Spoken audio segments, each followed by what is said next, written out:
Into? I'll do it. Okay. So welcome to our new home studio, our bunker or the wordplay war room. We moved in here yesterday. We left our office at WeWork and we've moved in here, the back shed of my home, and we've been isolating now for like a week. Since right? Monday. We got back from Wilcannia on Monday, and since then we've been working from here. Yeah. Yeah, and it's so real. And it's Monday again right now. It's a week. It's the 22nd of March. Yeah. Last week ever. This Yeah, last week. it's ever. crazy. We've had so much shit go on this week. We've done a lot. We've done home workouts. We've redone the garden bed. We've had jams. Moved studio. Yeah. A lot of home cooked meals. Probably Yeah. a record in 1 week's time how many home cooked meals we've had. It's pretty much like we've been on a sabbatical.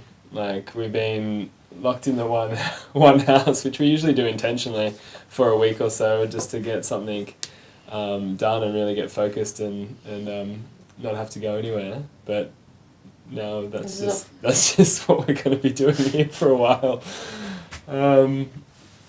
But it's interesting to see how like the world just keeps going on, even though this crisis is like slowly unfolding. It feels like it's sort of in slow motion a little bit, like because especially being in Australia, you see like Italy and France and other countries like 3 weeks ahead of what's happening now, and it's just kind of like watching that going, okay, when's that going to happen with us, But today they've which we'd been seeing happen in other countries. Today they stopped. What did they do exactly? They closed down. Yeah, basically any of the hospitality services, so like restaurants, bars, hotels. Well, this is dining. So that you can still, as a restaurant and a cafe, trade, but only takeaway. Mm-hmm. So basically anything like a pub is shut. What else? Pools, gyms. Gyms, yep. Churches. Cinemas, yeah, churches. Yeah, places cultural of worship. places. It's pretty Yeah. The streets are looking more and more quiet by the day. Mm. The supermarkets are getting more and more full by the day. I've sent a link today. Full of people, Oh, not goodness. Yeah, products. exactly. Yeah. Centrelink today had lines. I was reading an article. It was like down the road and around the block in some places.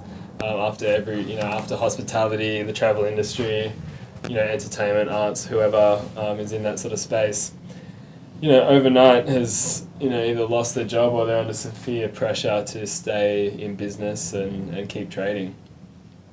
So it's pretty like it's been crazy. Just literally, it just feels like overnight. Like since last Sunday, or last Monday, whenever it was just like, okay, here life's changed now. Like, and it just keeps going. So, yeah, it's a very surreal. It feels like you're like in a dream or like in some surreal sort of like space right now. It's just like it's kind of hard to understand, make sense of what's going on. Yeah. Yeah, we think like how quick it was for me. Like I went from Saturday night, I had a roster of 40 hours, to Tuesday I was unemployed. So why don't you talk about that, Nick? Like about your job and what's you've experienced. How it played out in the last 2 weeks in that kind of setting. Yeah. It was, I think, probably about 3 weeks ago, maybe even 4. They started sending out daily updates with like the service notes. Who's they?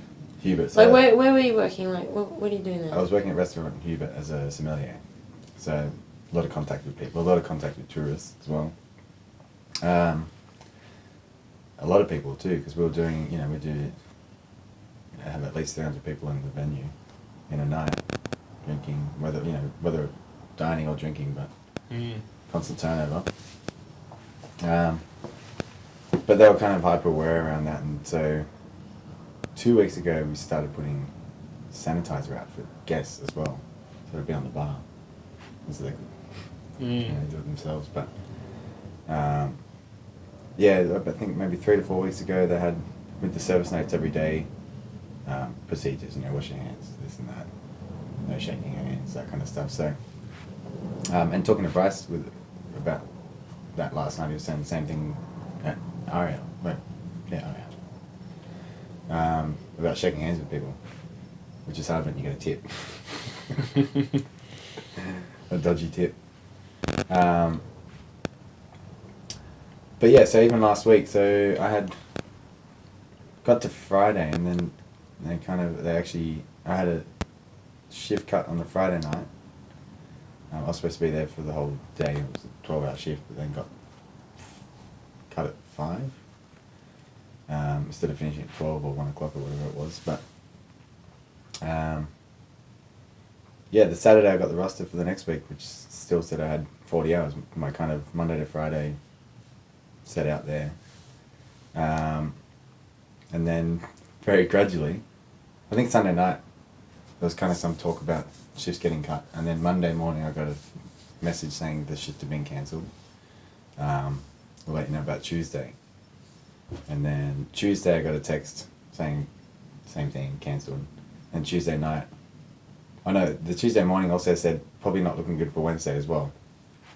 And then I got a text Tuesday night saying basically Wednesday's off and the rest of the week is done too.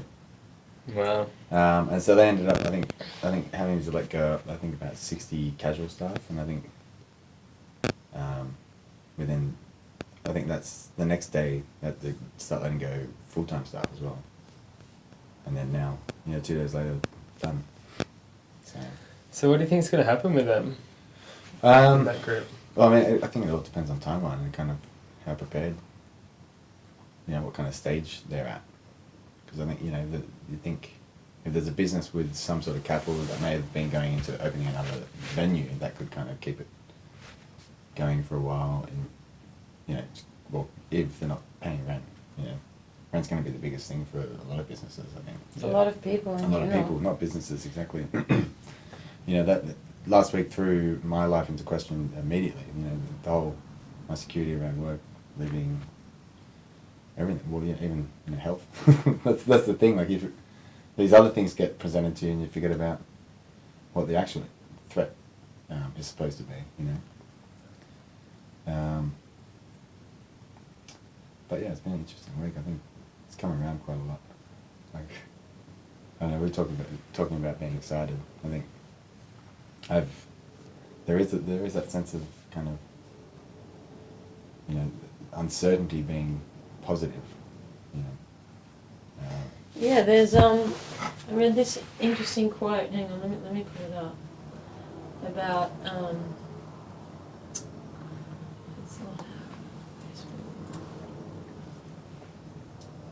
But it's about like these times of crisis where the real are perceived are when like real change happens, and it's like the change happens with whatever ideas are laying around, and and that's for both sides, liberation and freedom of humanity, and the other side more control, more suppression. It's like the systems that we have in place, what ideas are being spoken about. There's the climate stuff, sustainability.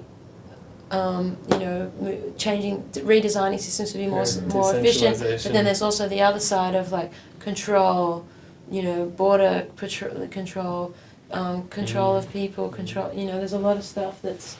I'm not talking just about Australia. I'm talking about internationally, like. Civilization. And also how there's so many amazing things here. It's like for the first time we're having to do something all together around the whole world. It's like we can do this we're going through this all together, which is like, okay, this is proving that we can all do something together. And also the other side is the fact that we realize how connected we are. Like, we brush each other, we touch each other. Even though it's a weird way to find out. But like, we're sharing the same air. Everyone's crossing paths, touching the same objects. It's now you're hyper aware of it. It's like you look at that photo of Bondi Beach the other day, and you're just like, oh my gosh, like. What would But- those people? But at the same time, all this like what we've been saying all week is like, there's so much fear getting spread as well. Like the fastest spreading disease in this whole situation is the fear. It's like it's like like that's the real fast spreading thing. Overnight, it's like the whole world goes into a state of emergency, and everyone starts to panic and do all these things, and it just shows. It's like it's a very interesting thing to observe and be a part of, and even just like realizing it from yourself, like how emotionally, like if you look at your phone, look at the media, just if you get obsessed with like reading it, how like the toll it takes you very quickly, like it really occupies your mind. Okay, so this is a Milton Friedman quote, and Milton Friedman was an American economist who received the 1976 Nobel Memorial Prize in Economic Sciences for his research on consumption analysis, monetary history, and the theory and the complexity of stabilization policy. That's Wikipedia. And the quote is, "Only a crisis, actual or perceived, produces real change. When that crisis occurs, the actions that are taken depends on the ideas that are lying around. That, I believe, is our basic function, to develop alternatives to existing policies, to keep them alive and available until the politically impossible becomes the politically inevitable." You should plug our Facebook channel right now. Oh too. yeah, so we've been posting some stuff. I just read that on the Facebook. Oh yeah, that's our Facebook Wordplay Studio. It's at Wordplay Studio News, or you can look at Wordplay Studio on Facebook. We're just posting some interesting stuff that we find on the Facebook page. Mm. Yeah, so what else? Well, I mean, this is I mean, we're a small business. We're a design studio. We're a collaboration design studio. This has had a massive impact on our business. Collaboration involves people getting together in groups and working, solving problems. And we've lost quite a bit of work out of this situation. And yeah, this is where we're at. We're here at home in isolation, staying positive, taking care of our health. We're working out here in the backyard. We're eating well. We're drinking good water. Listening to some good music. Still having a couple of beers at night. Yeah. and just we're just keeping on. Yeah, that's it, and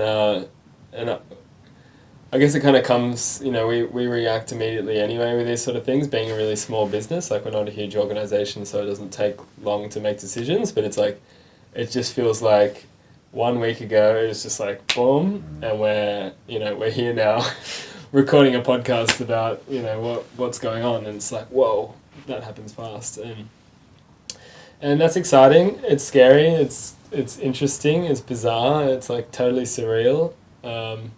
So we're just going to document it as best as possible as well, and talk to as many people as we can about their perspective and what they're going through, because we've got a lot of people in our network that do different things, and it's so interesting to know how it's affecting everybody differently, and how it is affecting everybody.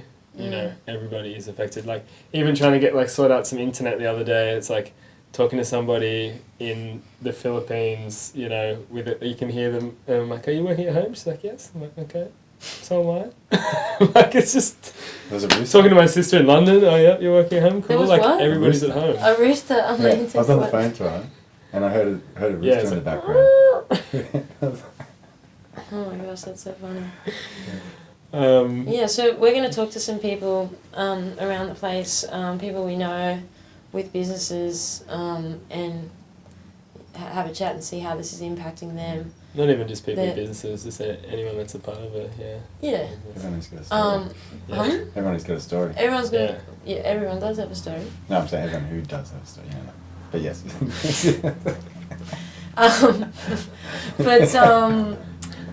But not everyone has a book.